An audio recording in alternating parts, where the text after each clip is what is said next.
Good evening, ladies and gentlemen, and welcome to another episode of 9/11 Freefall. I am the host, Andy Steele, and it's been a while since we've talked with each other here. We had Eric Lawyer and Raul Angelo on the last show talking about the great effort that's happening with the firefighters, and actually two of our guests tonight have just come from a meeting with Protecting All Protectors, and they can attest to the great efforts that are going on that front. This is all part of the collective effort with former Congressman Curt Weldon, Task Force 8, 9/11 Task Force, whatever you want to call it. This is the pathway to a new 9/11 investigation.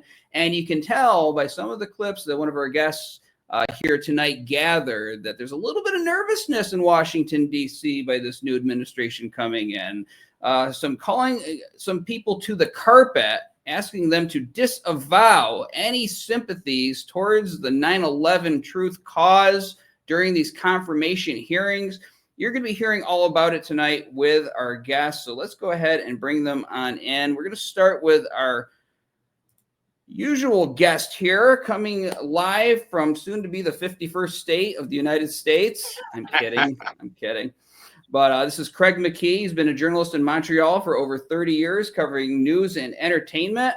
Won 8 provincial and national newspaper awards, weekly newspaper awards. I always forget to add the weekly every time I'm introducing you. Yeah. He's a writer for 8. Otherwise, people will come after me. It's right. It's on the paper. It's just, I don't know. My eyes glaze over it. Yeah.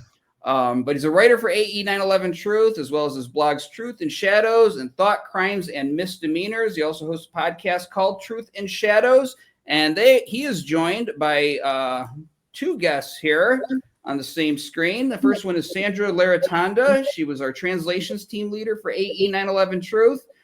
She speaks a number of languages, which has really come in handy for our efforts over the years, bringing the message to so many people all over the world. And she's been passionately involved in this cause for a number of years. She's also a musician and writer. We had her on the show back in the audio days to talk about one of her songs related to 9/11 Truth. And she's joined by her husband, Gene Laratonda. He has been a dedicated activist for the cause of 9/11 Truth for many years also, and been busy on social media, building coalitions for 9/11 Truth and with his street activism.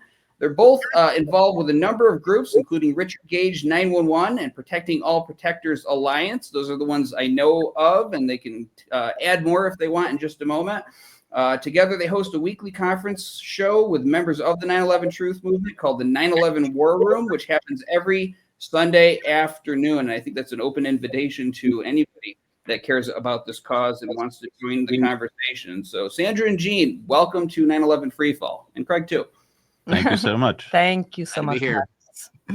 All right. So we got the newcomers here to the show. I want to get an idea of what motivates you. So, it's like 24 years later, why are we doing this? People say, why are you still talking about 9/11? That was ancient history. I want to hear it from your lips. Why is this movement so important still, even though so much time has passed from the event? Ladies first. Thank you.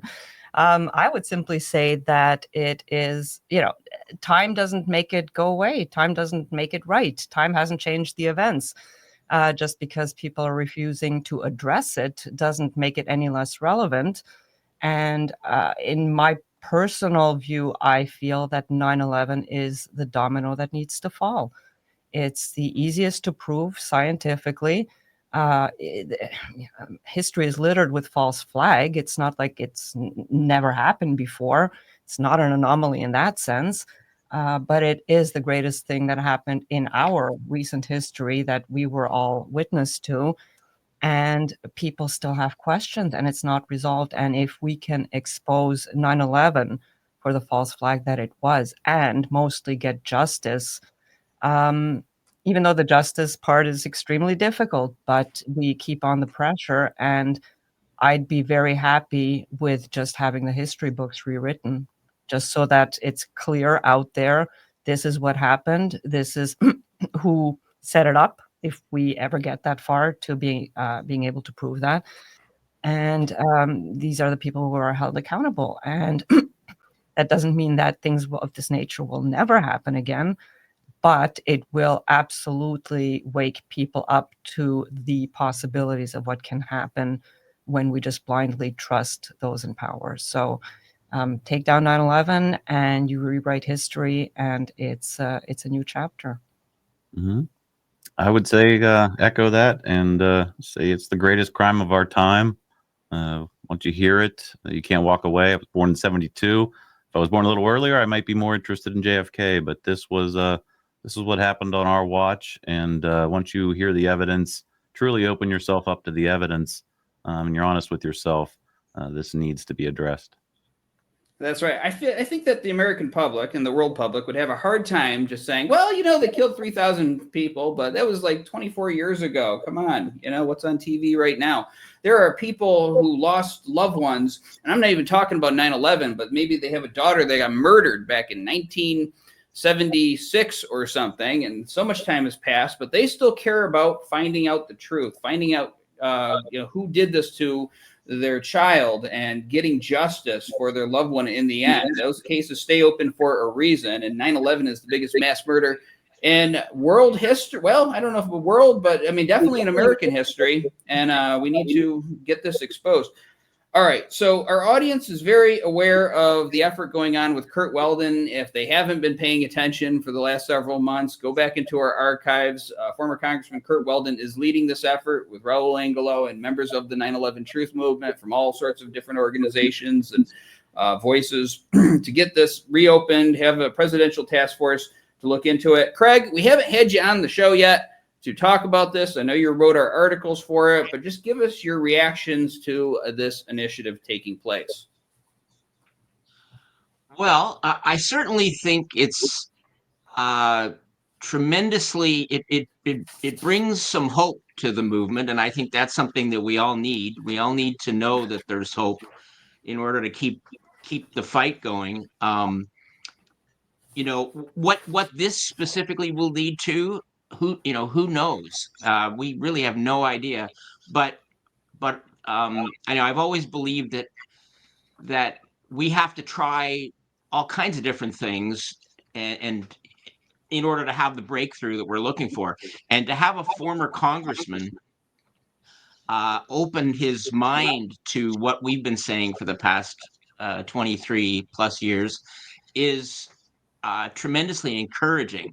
We may not necessarily agree with everything that he's saying, which, he sort of puts a lot of focus on the intelligence failures, and not a lot of 9/11 truth activists would say, well, we think it goes deeper than that, whatever, but that's okay, because really what we're talking about here is kind of cracking the door open and seeing where we go. And so if he's successful somehow in getting any kind of a task force to be created by the new administration, that's got to, that has very tantalizing possibilities.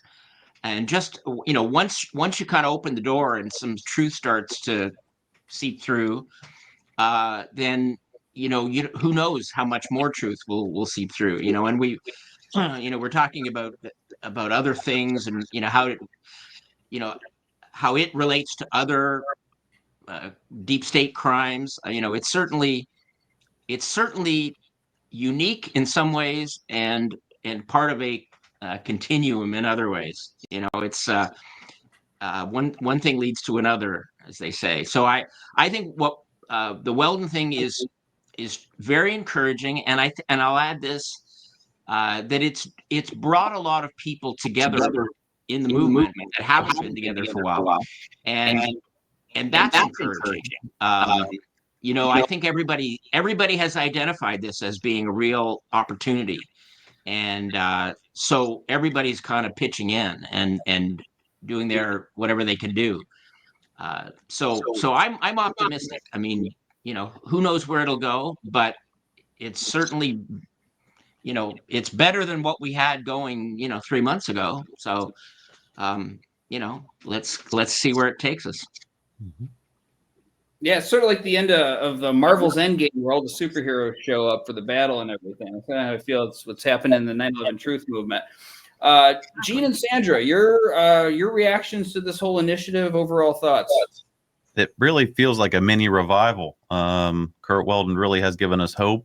I wouldn't say that we depend on him, because if we do throw all our eggs in one basket, we've seen that in the past where you just get bummed out, something doesn't go through. But I think this is an opportunity, like Craig said, where we can revitalize the movement and move forward. He said he's going to take this information along with 7 other initiatives to Donald Trump. And Trump is surrounding himself with some interesting people that give us some hope. There's also some questions that we won't get into maybe, but we're going to go with what we got. So it's the best strategy we have for the Love and Truth movement right now. Yeah, and I would add to that, yes, no eggs, no all the eggs in one basket. If this comes through, obviously it's going to be great. But just what Weldon is doing alone is igniting a lot of fires in his whole field.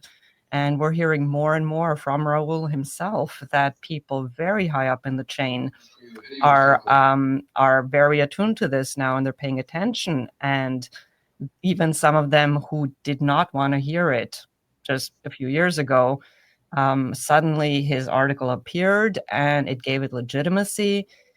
And an interesting take that he had, and I think there's a lot of truth to that, is that it's a very tight-knit community, the fire fighting community. It's a brotherhood. Everybody knows that. So up until now, there was kind of this code of silence where you, as a firefighter, were frowned upon if you mentioned that 9/11 might not have happened as we were told. So everybody kind of respected that. And now with the leadership coming on board, that very brotherhood is going to work for us, where suddenly, hey, if your boss is out there talking about it, or your ex-fire chief captain or deputy, whatever, it gives them the green light to suddenly say, well, you know what, I guess it's safe to talk about it now. And that'll bring them on. So the pressure will come from the fire community.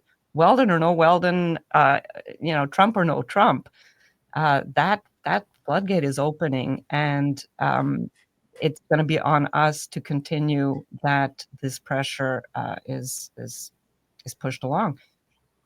So that's my hope is.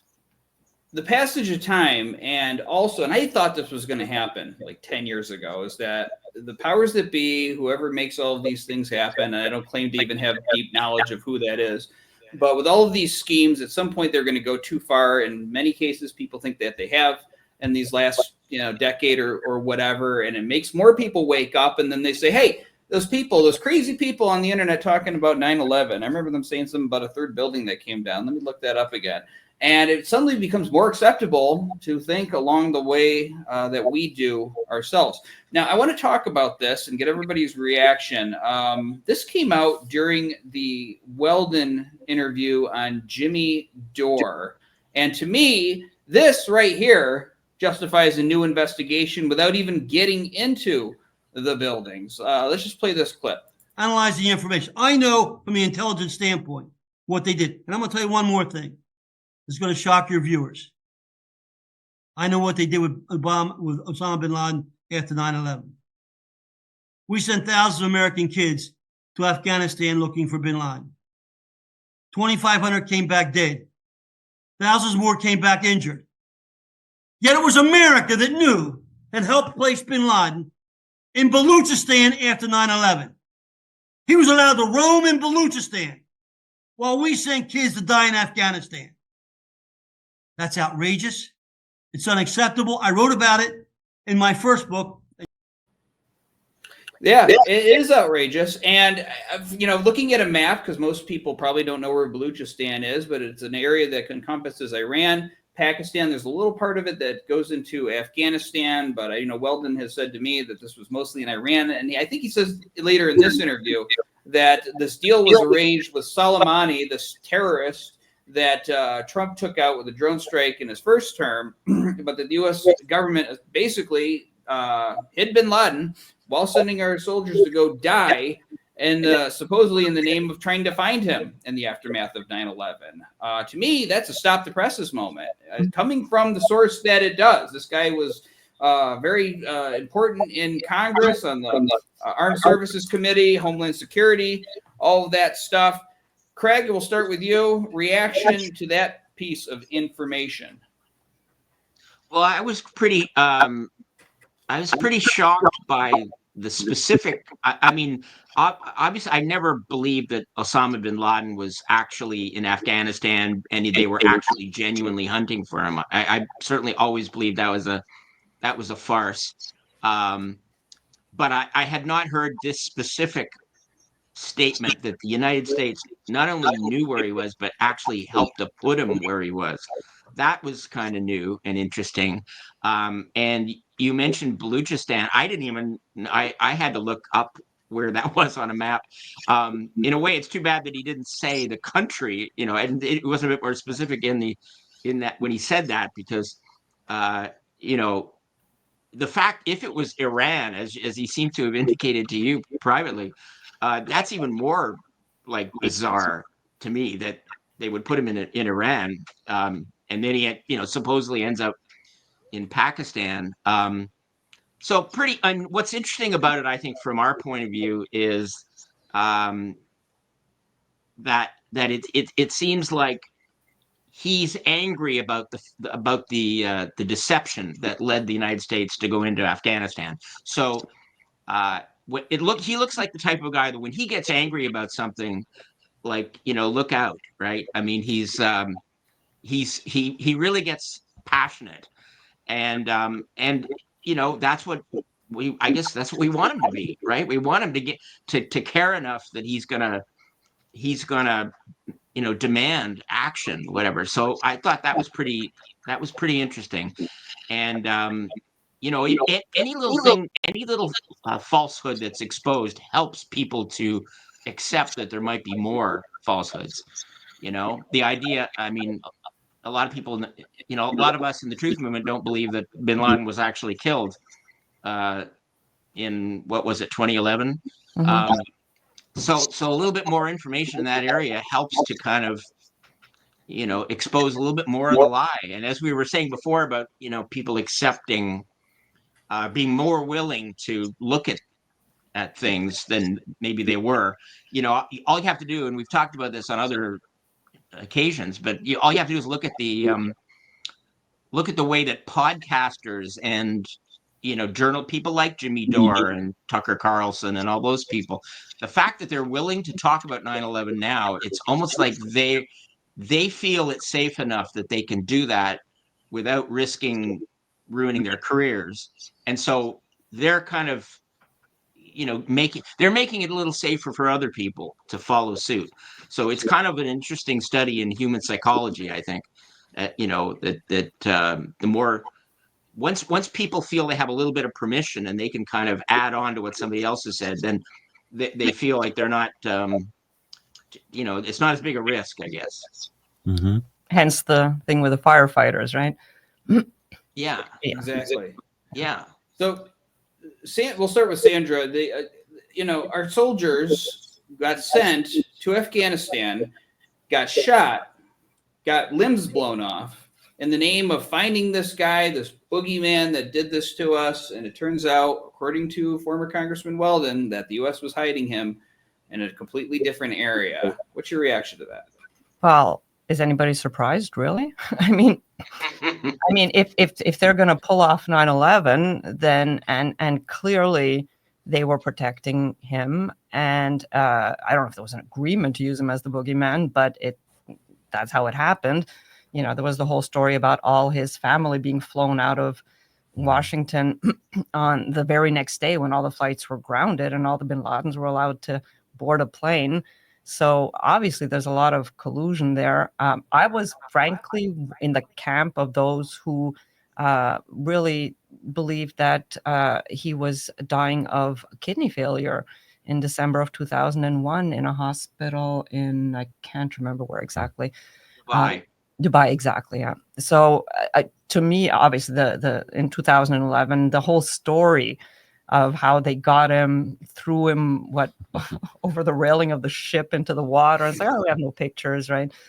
The very government that milks every picture for all it's worth, just to add to the trauma and add to the story, to the storyline, to give visuals to people, and suddenly they had no pictures. So nobody believed that at the time. So I don't really know what to make of this story.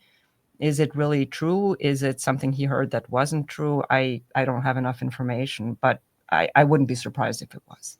If I could, just for the sake of helping your viewers real quick, this is the map of... I think you have to tell them in advance. Oh, I thought... Oh, did I? That's all right. I'll bring it up here. There we go. There's Baluchistan. It encompasses some of Pakistan, a little bit of Afghanistan and Iran. The sense that I get from Curt Weldon is that he's aware of these intelligence failures. He keeps mentioning them. Not that he's going to lead us down a dead end, but that why did they turn their blind eye to it? It really smells of at least Lee Hop. Let it happen on purpose, if not something more significant. So yeah. Well, if I was a conspiracy theorist, which some have accused me of being in the last 15 years, you've got a huge bureaucracy that makes up the federal government, right? So when you got a huge bureaucracy, it's easier to get away with stuff because, not everybody in the government is in on something. The guy who processes the Social Security checks isn't in on 9/11, for instance. And even everybody involved in intelligence isn't necessarily in something. So, something that seems like a failure, like, oh my God, how did this get by us? May be intentional, because the larger a system is, the easier it is to manipulate and get away with stuff. That's my personal opinion on that. So that's what a new investigation will turn out. Exactly. Why did this happen? So, yeah, and I remember the night that they supposedly killed bin Laden, and they're like, we're not going to show any photos. Americans aren't like that. We don't do that kind of stuff. Of course we do. Of course we do. When they killed Saddam Hussein's sons, they put it all over news. It was 2 dead bodies on the screen while you're eating dinner. Yep. We had wanted dead or alive. We are absolutely that kind of country. So this was a load of malarkey, and I don't think that the deed happened that night. Go ahead. If I could just add, Andy, I mean, I think I have a feeling that none of us here believe in the intelligence failure aspect of the whole story, but that's kind of what we have available to us to sort of, to push towards our breakthrough. I mean, it is a little, it is a little problematic to talk about intelligence failures, because in fact, that is the official story, right? The official story said, oh boy, we goofed, a failure of imagination and all that stuff. And we had no idea that people would hijack planes inside the United States and all this kind of stuff. So I would say that our embrace of this should come with a degree of caution. In other words, we not necessarily jump completely behind his entire message, but just more this is a great, if this kind of gets the ball rolling for a new investigation, then that's what we could, that's a great thing to achieve. And the fact that, some of what he's saying seems inconsistent with the failure, the scenario. Like if he's willing to question, as he appears to be, the whole controlled demolition thing, and he's willing, he doesn't believe the NIST report and particularly where Building 7 is concerned, then I think that's going to lead him to, having to make a choice, really, because if Building 7 was brought down in a demolition, that's not a failure. That's not a mistake by the government. Mm-hmm. That's a plan. So maybe he just hasn't had that sort of complete, revelation yet that it's got, it has to go way beyond failures. But I guess to some degree there can be two things can be true at the same time, I suppose. By me saying that, I guess I'm not saying that he's believing the intelligence failure. I think he's sharing that with us because he knows that's the politically correct way to get his foot in the door. I really think that he understands that this was a willful intelligence failure, if you will. Yeah, I have a different take on that a little bit. I think that he's psychologically just split because he was invested in his Able Danger thing for 20 years, right? Like he's been talking about it. He wrote books about it. This was his thing. Now he's been subjected to new information that adds on a whole other layer where he agrees that there is a scientific, contradictions with the reports we were given. And he understands all of that. But I think he's still trying to kind of like put these two things together. And I think he's in the process of, as he goes along, as he becomes aware of more and more of the scientific evidence, because he really just has the basics right now, where at one point he's going to have to hang his head and say, you know what, this was beyond failure of intelligence. So, and it's a process for many people.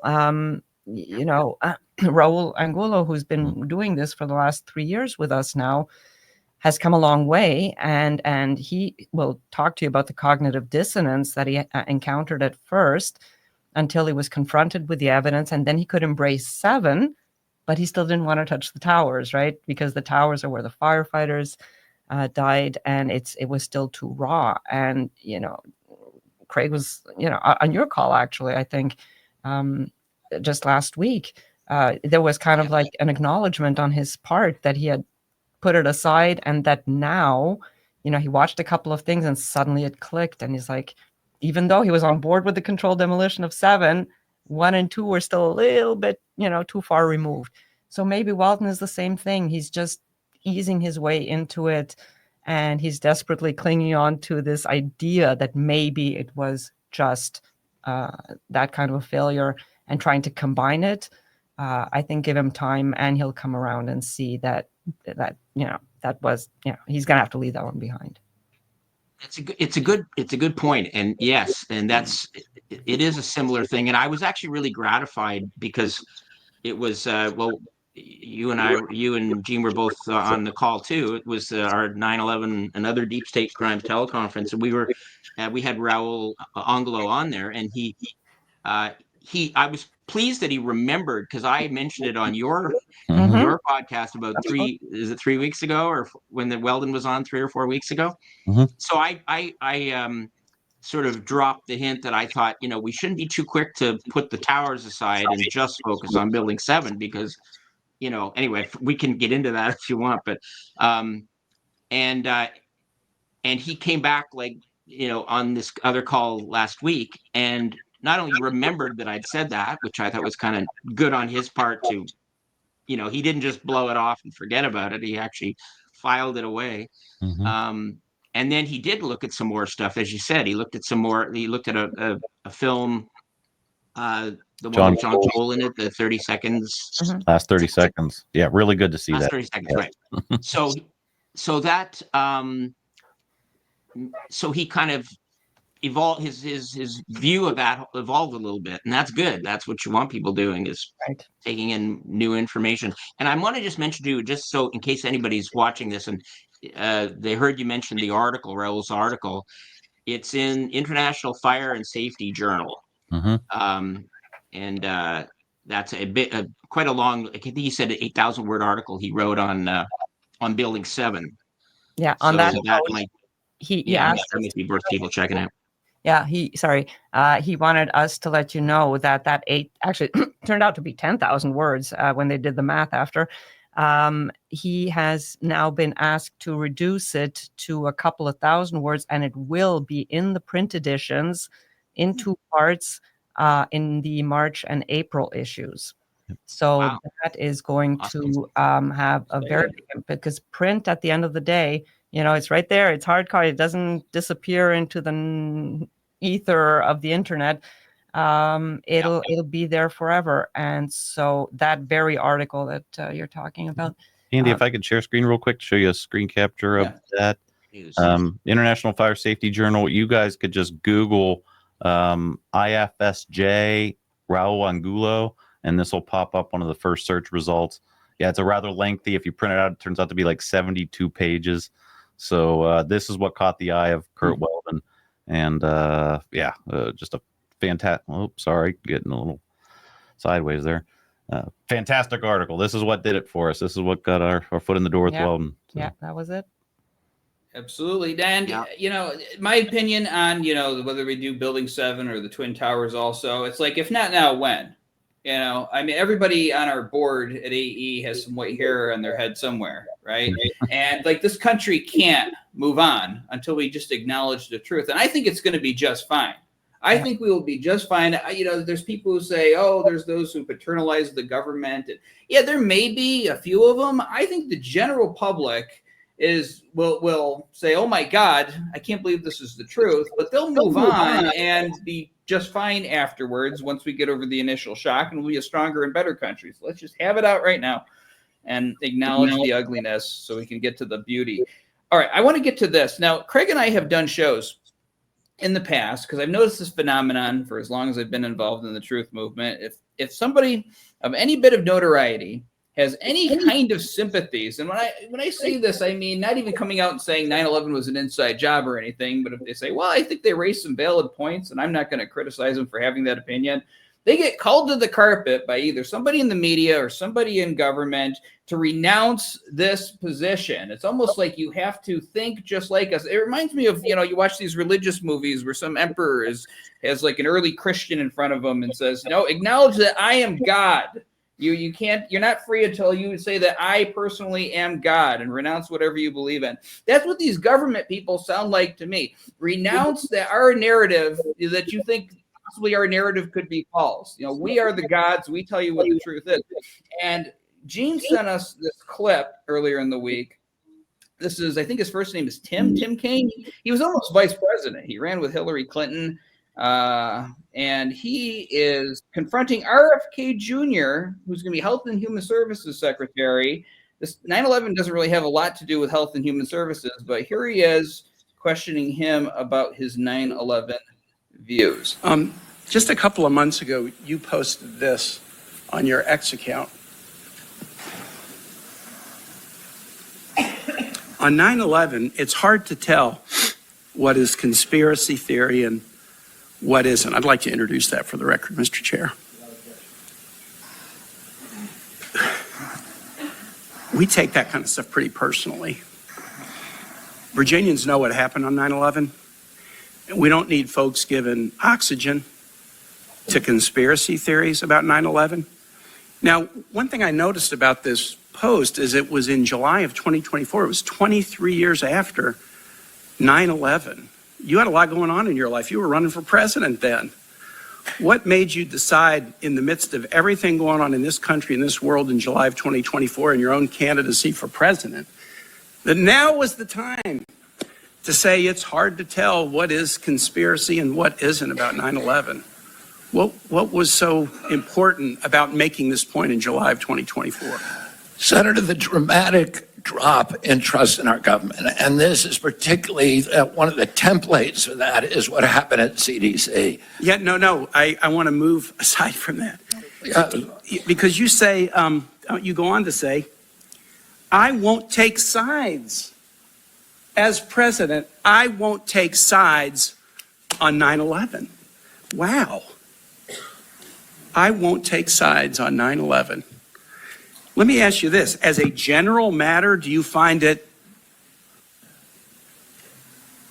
hard to tell what is a conspiracy theory and what isn't? Is that kind of a general deficit that you find in your own analytical abilities? My father told me when I was 13 years old, he said people in authority lie, and that the job of a citizen in every democracy is to maintain a fierce skepticism. Okay, I get it. Government authority. And you're an authority, but you wouldn't take sides on 9/11, and you're admitting, I have a hard time telling what is a conspiracy theory and what isn't. Senator, I haven't investigated it. If the things that I investigate, I take sides on, people are allowed to hold that opinion.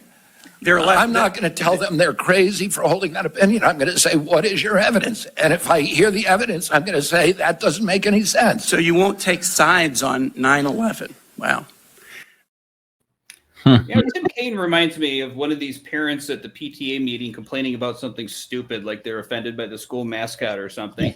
And he's talking as if he represents like the people of Virginia are very offended by this, and we can't see this. But now I'm not from Virginia, of course, but he doesn't speak for me. I doubt he speaks for the majority of people who voted for this administration, who knew about where their stands are on certain things, and they don't trust government and such. So I want to get your thoughts, and we'll start with Gene.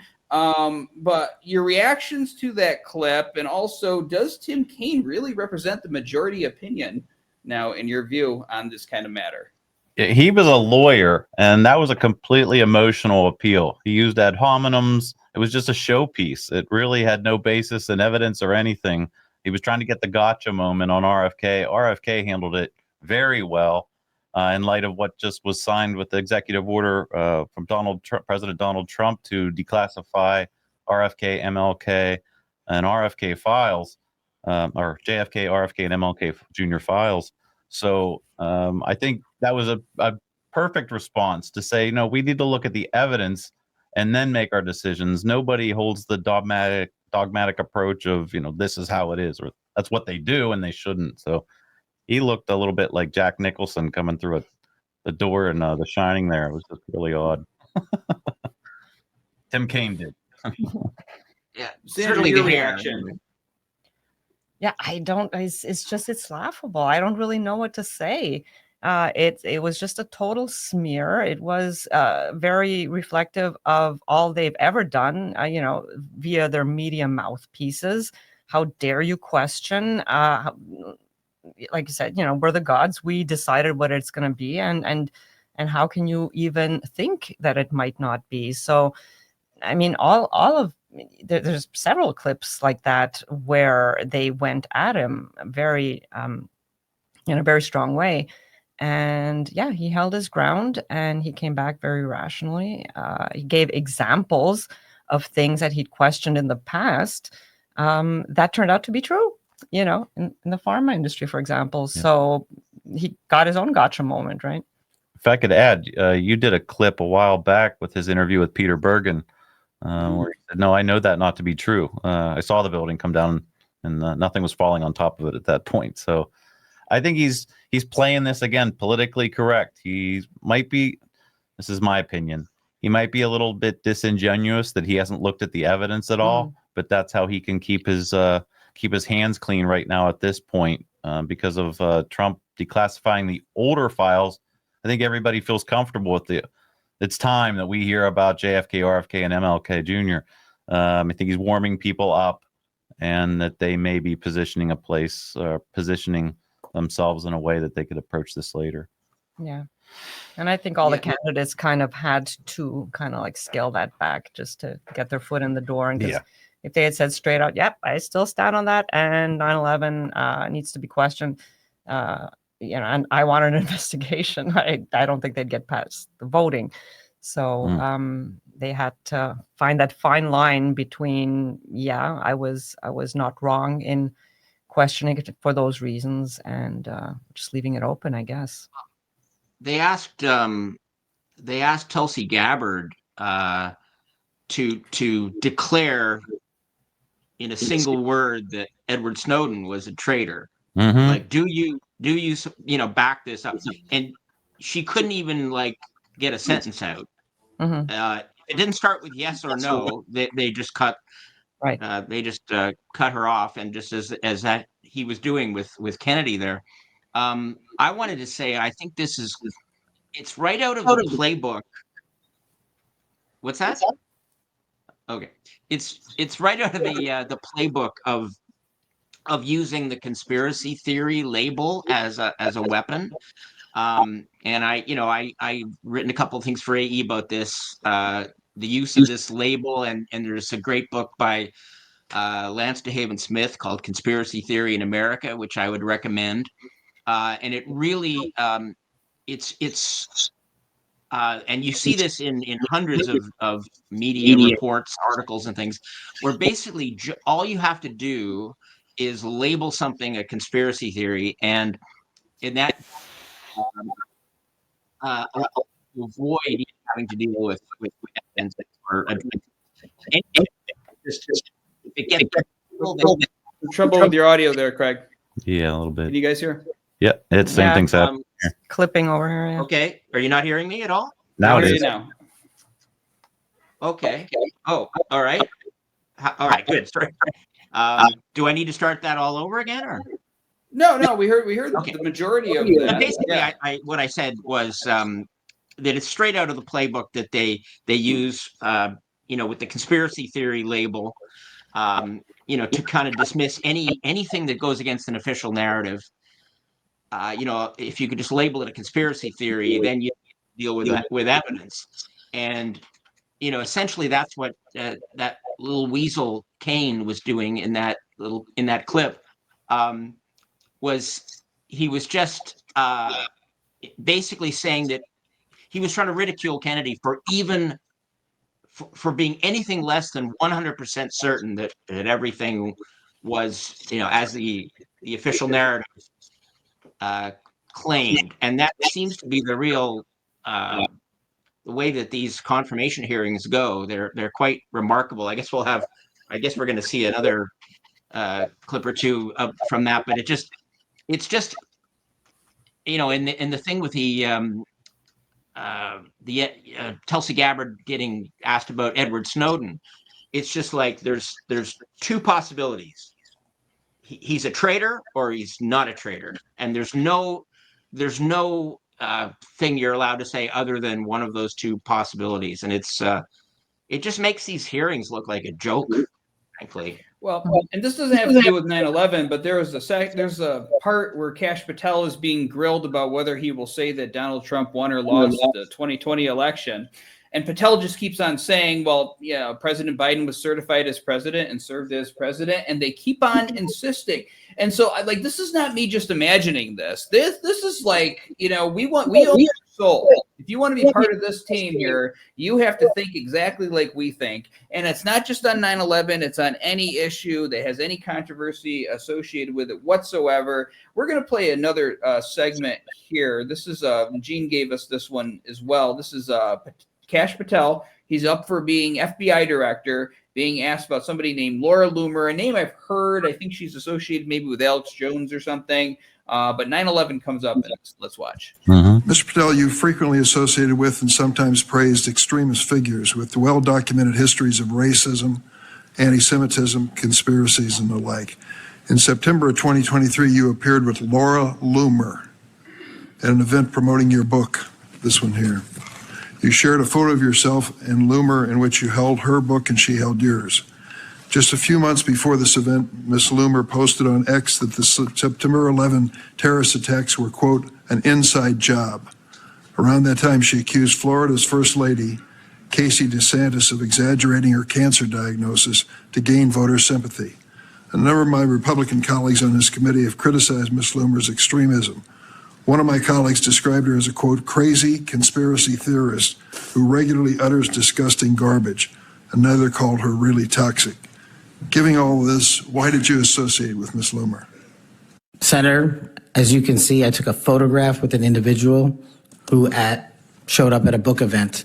I don't believe I'm guilty by association, and I certainly don't believe that an individual who was the first minority to serve as the Deputy Director of National Intelligence for this country is a racist in any way, and I detest any conjecture. All right. So If I could I would love piggyback that with a 5-second clip from Kash, what he said.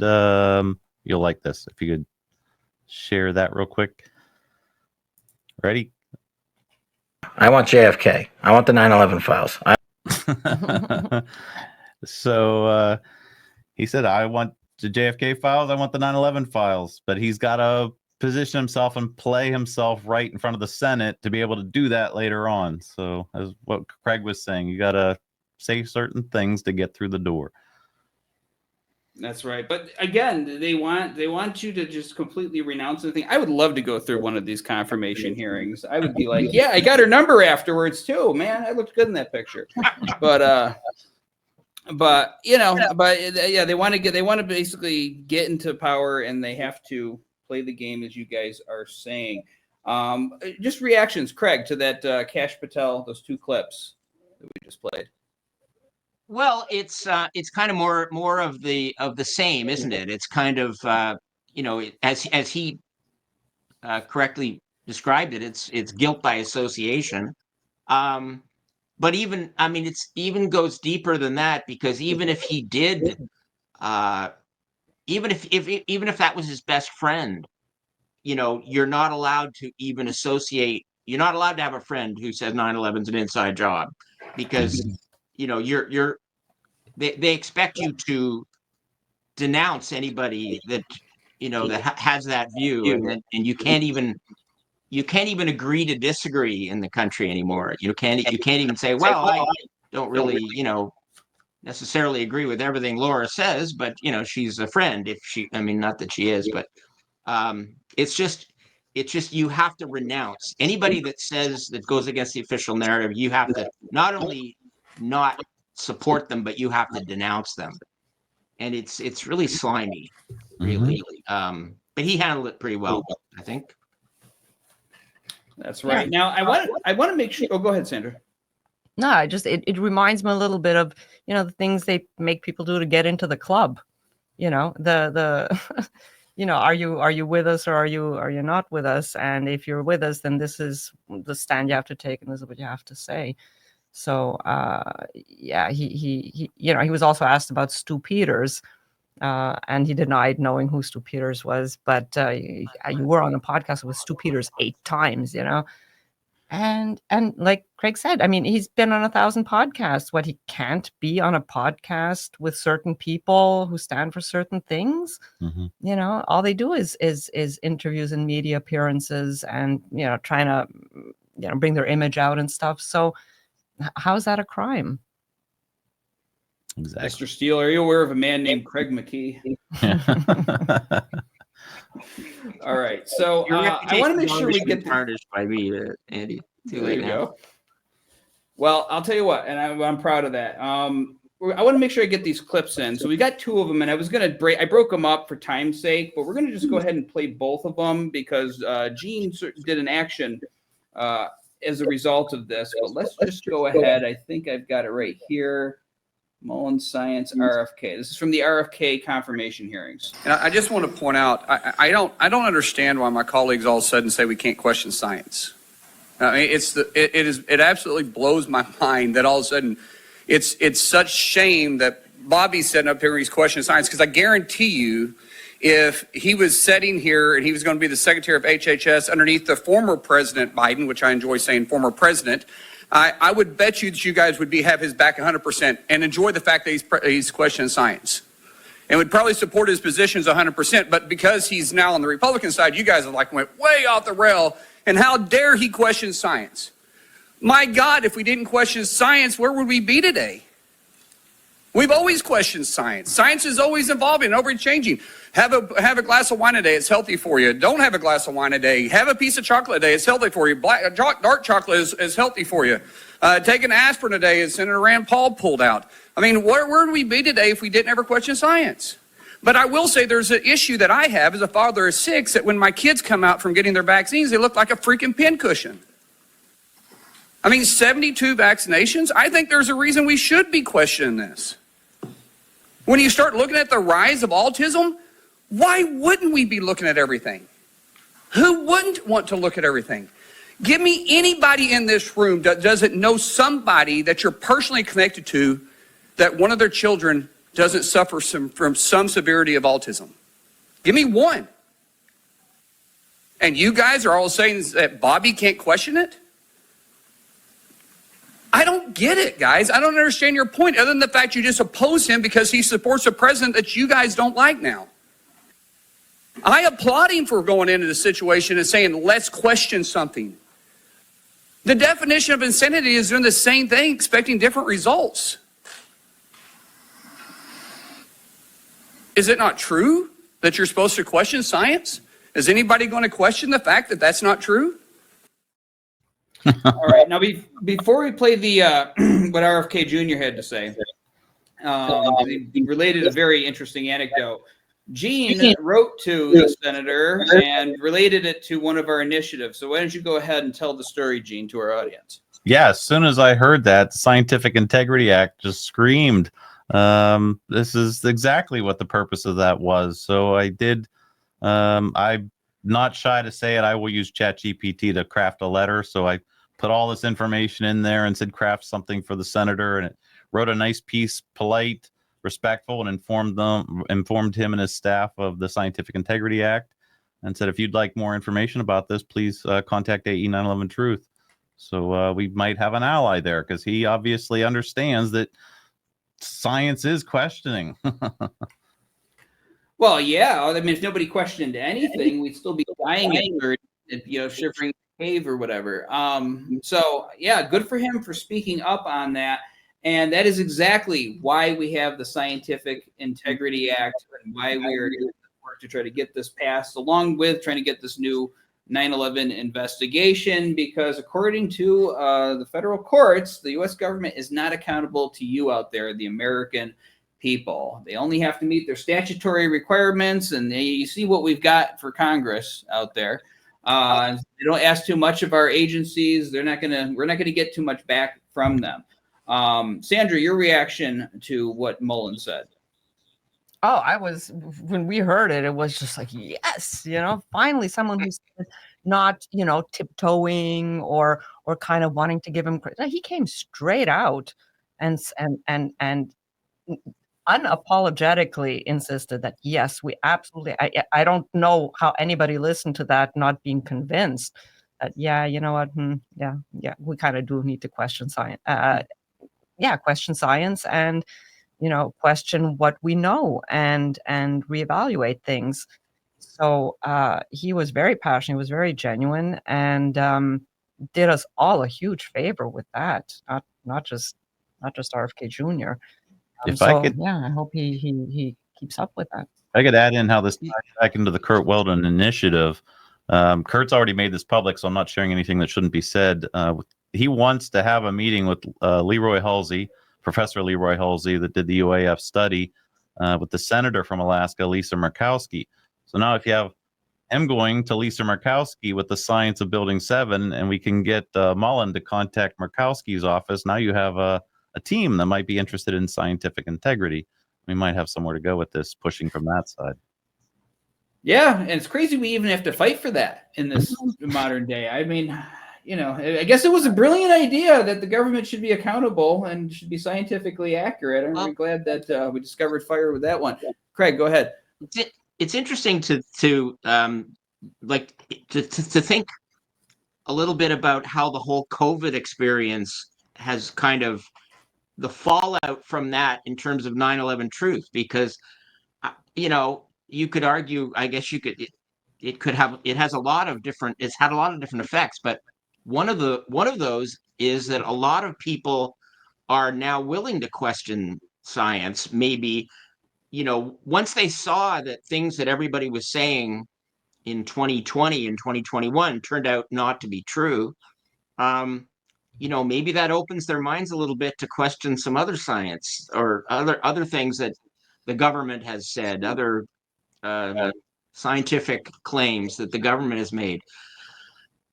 So I think that clip is pertinent on more than one level, because it's really, he's talking about vaccines and autism and all that, but really his message is perfectly applies to what we want, which is just let's look at the science, let's reinvestigate, let's not just take what the government says as gospel and to never question it.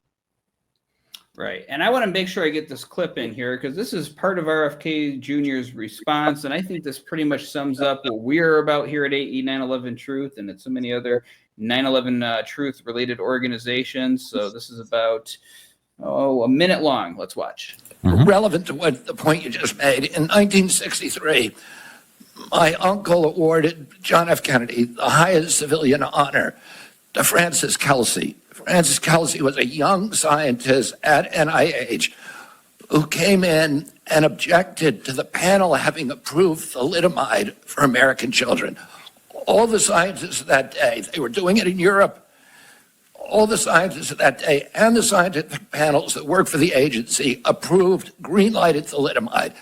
She stood up and screamed and fought and risked her job and risked her reputation, and she blocked it in our country. 3 years later, everybody recognized that she was a hero and a savior of our children, because we were not getting the kind of terrible, diabolical deformities as they were experiencing in Europe.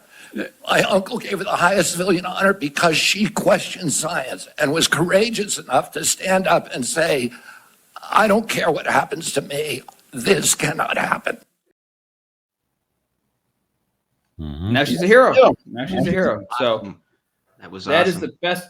That is the best message that we can leave our audience with. And our last 5 minutes here, Gene and Sandra, how does our audience follow your work? How can they find you in the, what you're doing? We just wrap up with Weldon's going to continue to try to circumvent the bureaucracy and take it to Trump. That doesn't alleviate us from what we do as advocates and activists for 9/11 truth.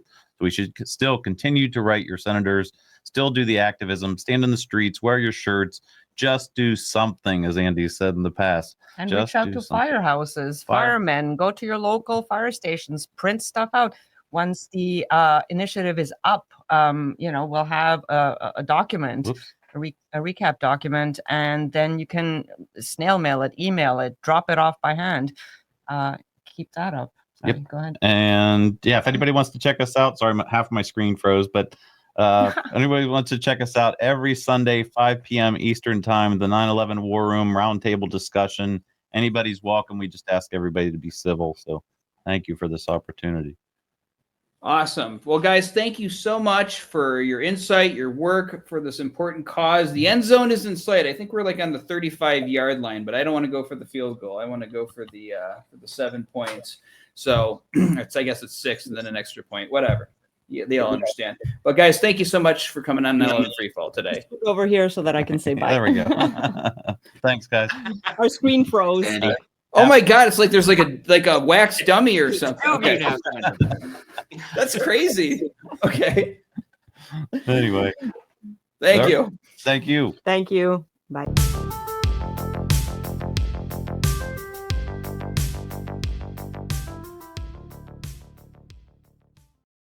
Hit that notification bell and slam the like button and subscribe. Thanks.